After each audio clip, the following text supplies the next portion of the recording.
शहरातल्या सिमेंटच्या जंगलात आणि धावपळीच्या आयुष्यात आपण होळी ही फक्त कॅलेंडरवरच पाहतो, पण खऱ्या अर्थाने हा सण साजरा कसा होतो हे पाहायचं असेल तर कोकणात यायलाच हवं. आणि शिमग्याचा हाच थरार पाहायला आपण आलो आहोत आज कोकणात.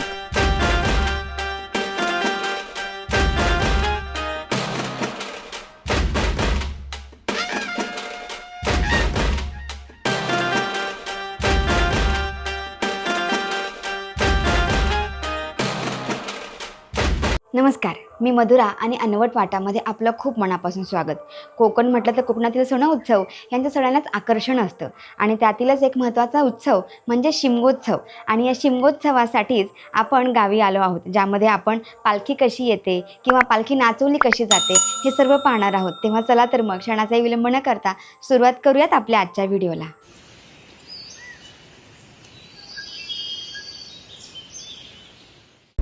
आपण सकाळी पुण्याहून निघालोय आणि आपण चाललोय कोकणात. आपण चाललो आहोत पालखीसाठी. आणि बघा ना, रस्त्यामध्ये आता आम्ही तामिनीमध्येच आहोत आणि चाकरमान्यांची आपण कोकणात जायला पालखीसाठी किंवा शिमग्यासाठी किती गर्दी आहे ना, ते मी तुम्हाला इथे दाखवते. प्रचंड गर्दी आहे, म्हणजे घाटामध्येच आम्हाला इतकी गर्दी लागली आहे ना की प्रत्येक गाडी मागे गाडी, म्हणजे आमच्या पण गाडीच्या मागे भरपूर गाड्या आहेत. आणि इकडे बघा अगदी लाईन लागली आहे. कोकणात जायचं म्हटलं की घाट माथ्यावरचे वळणावळणाचे रस्ते तर आपल्याला माहितीच आहे. मात्र ह्या वळणावळणाच्या रस्त्यांना एक उत्तम पर्याय म्हणजे कशेडी कवठीचा जो नवीन बोगदा तयार झाला आहे तो. तर ते जे अंतर आहे 30 मिनिटाचं जे अंतर आहे ते आपण फक्त आणि फक्त 5 मिनिटामध्ये पार करतो. तर आता आपण तो बोगदा पाहूयात.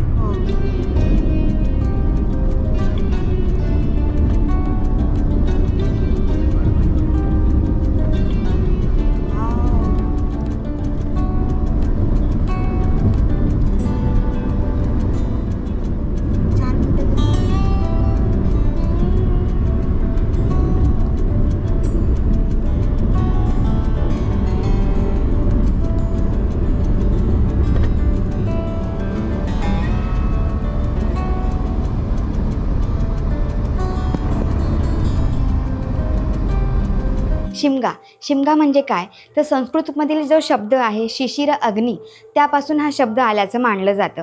संपूर्ण महाराष्ट्रामध्ये किंवा संपूर्ण देशभर होळी हा जो सण साजरा केला जातो त्याच सणाला कोकणामध्ये शिमगा असं म्हणतात. तर इथे रंगांपेक्षा लोकपरंपरा आणि धार्मिक विधी यावर जास्त भर दिला जातो. पालखी यायच्या दिवशी मात्र आमची फार धावपळ झाली. पालखी सकाळी 10 वाजताच आमच्याकडे येणार होती, त्यामुळे पटापट अंगण, रांगोळी, स्वयंपाक हे आटोपलं होतंच. पण नैवेद्याचे ताटं व्हायच्या आतच पालखी दारात आली. आम्ही नवीन आहोत हे समजून घेऊन मामांनी स्वतः नैवेद्याची ताटं तयार करून घेतली. मग आम्ही देवाची पूजा केली, देवीची ओटी भरली, सगळ्यांनी देवाला नमस्कार केला आणि त्यानंतर पालखी पुन्हा निघाली दुसऱ्या घरी जाण्यासाठी.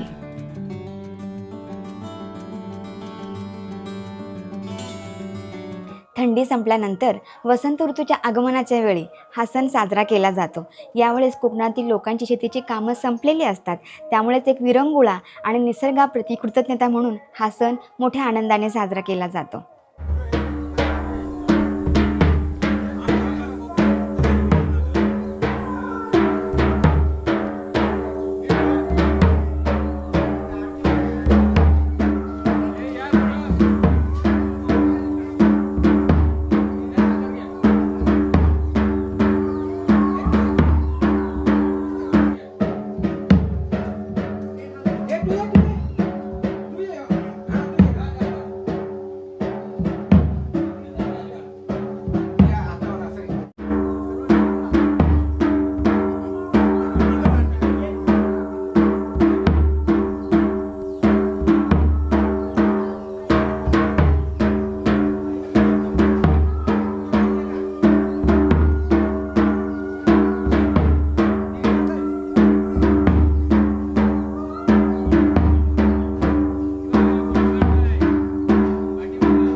शिमग्यातील हा पालखी सोहळा यामध्ये गावातील ग्रामदेवता आपल्या घरी पाहुणचाराला येते असं मानलं जातं आणि त्यामुळेच ह्या सोहळ्यासाठी गावातील ग्रामदेवता अगदी छान अशा सजलेल्या पालखीमध्ये घरोघरी जाते. हा सोहळा जवळजवळ महिनाभर चालतो. जेव्हा ही पालखी प्रत्येकाच्या घरी जात असते तेव्हा ढोलताशाच्या गजरामध्ये वाजत गाजत अगदी प्रत्येकाच्या घरी जाऊन तिची मनोभावे पूजा केली जाते. त्यामध्ये देवाला गोडाधोडाचा नैवेद्य केला जातो. त्याचबरोबर माहेरवाशिनी सासूरवाशिनी तिची अगदी मनोभावे ओटी भरून तिचं स्वागत करतात आणि पूजा करतात.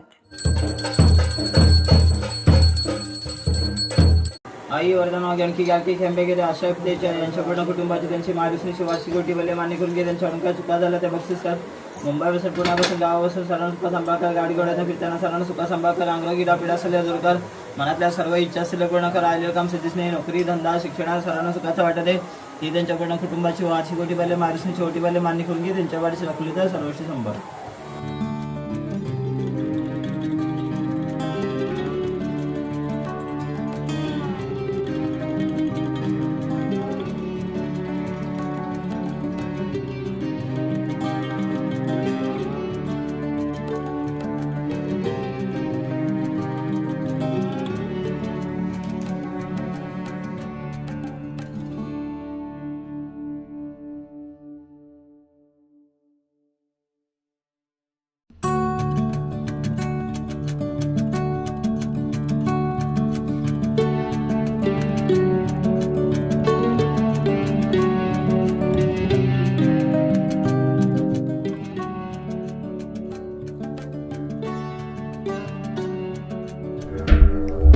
आमच्या घरून सकाळी निघालेली पालखी दिवसभर गावातल्या कुठल्या ना कुठल्या घरात जात होती आणि त्यामुळेच दर 10-15 मिनिटांनी पालखीचं दर्शन गावातल्या कुठल्या तरी एका कोपऱ्यात व्हायचंच आणि यामुळे गावाचं वातावरण या ढोलताशांच्या आवाजाने दिवसभर दुमदुमलेलं होतं.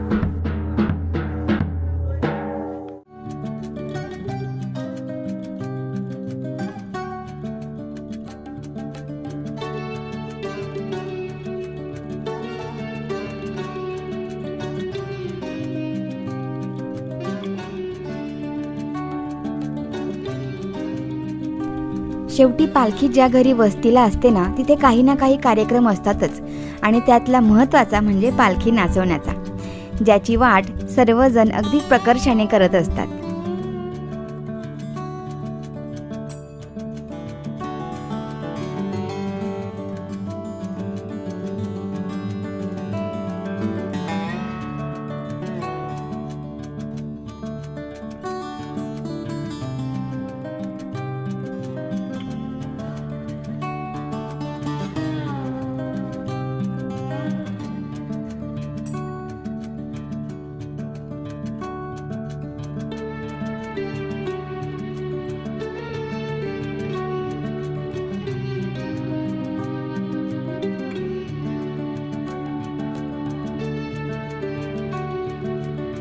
या पालखी सोहळ्यामध्ये जेव्हा ही पालखी कुठल्या घरी थांबली जाते तेव्हा तिथे पालखी नाचवण्याचा खेळ केला जातो. तर पालखी नाचवणं म्हणजे काय, तर तरुण मंडळी काय करतात, तर पालखीला कोणी आपल्या डोक्यावर धरतं, तर कोणी पालखीचे जे बांबू असतात ते दोन्ही बाजूला आपल्या खांद्यावर धरून ती पालखी जी आहे ती म्हणजे ग्रामदेवतेची पालखी तिला नाचवली जाते. तर सगळेजण हा जो उत्सव आहे तो अगदी आनंदाने साजरा करतात. आपण जी ही गर्दी पाहताय तर हे सगळे चाकरमानी आहेत, म्हणजे कोणी पुणे मुंबईला किंवा कोणी परदेशातसुद्धा असतात ती लोकं अगदी आवर्जून कोकणामध्ये येतात आणि हा जो सोहळा आहे हा साजरा करतात. तेव्हा आपण ही जी गर्दी पाहतो अगदी 100-200 लोकांची इथे गर्दी आहे. मात्र जर दुसऱ्या दिवशी तुम्ही त्या गावामध्ये जाल तर तुम्हाला काहीही गर्दी पाहायला मिळणार नाही. म्हणजेच काय, थोडक्यात चाकरमानी अगदी आनंदाने आणि आवर्जून या सोहळ्याला हजेरी लावतात म्हणजे लावतात आणि त्यामुळेच गावाची ही जी परंपरा आहे या सर्व लोकांमुळे जपली जाते.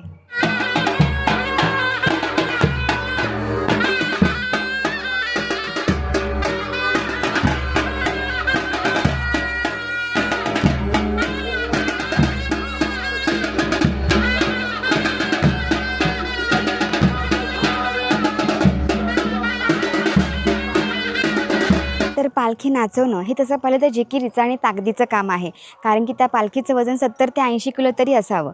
तेव्हा कोणी ती पालखी आपल्या डोक्यावर धरतं किंवा कोणी ती पालखी जी आहे ती आपल्या खांद्यावर घेऊन ती नाचवतात.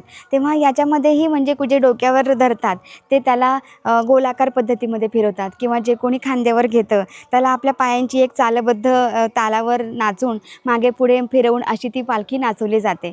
तेव्हा हा जो सर्व प्रकार आहे ना, म्हणजे जेव्हा आपण तो अनुभवतो तेव्हा ते बघताना किंवा आपली लोकपरंपरा कशाप्रकारे आपली पुढची पिढीही छान प्रकारे जोपासेल ना असं वाटतं.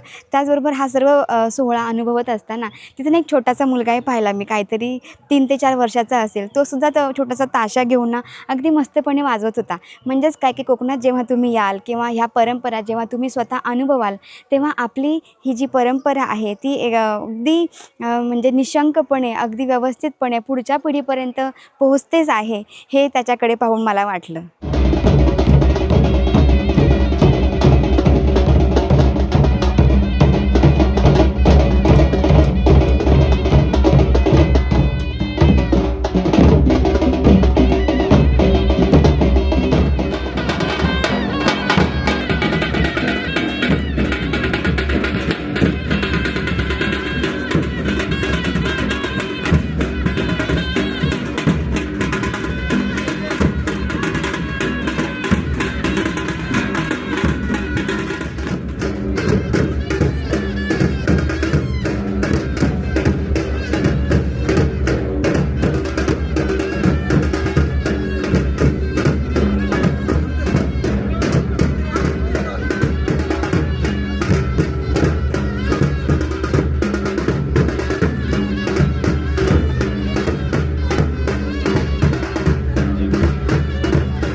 निसर्गाच्या जवळ राहून पारंपरिक संस्कृती जपणं आणि साधी भोळी जीवनशैली जगणं म्हणजेच खरं मानसिक समाधान, जे आपल्याला फक्त गावाकडे पाहायला मिळतं आणि अनुभवायला मिळतं.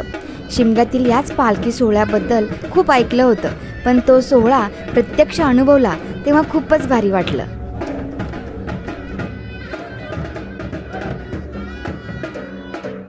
रात्रीच्या वेळेस ज्या ठिकाणी पालखीची वस्ती असते तिथे अनेक सारे पारंपरिक खेळही खेळले जातात. मग ज्यामध्ये नमन असेल किंवा मग सोंग असतील, तर काही काही ठिकाणी आपल्याला संकासूर हेही पाहायला मिळतात आणि पालखी नाचवणं हे तर आहेच.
शिमगा संपला, पण तो ढोलाचा आवाज अजूनही कानात घुमतोय. ती पालखीची ओढ आणि गावकऱ्यांचं ते निरागस प्रेम, हे सगळं माझ्या हृदयात साठवून पुन्हा चाललंय शहराकडे. तेव्हा आपल्याला जर जमलं तर शिमग्यासाठी कोकणात नक्की भेट द्या. इथली माणसं आणि इथली हवा तुमच्या मनावरचं ओझं नक्कीच हलकं करतील.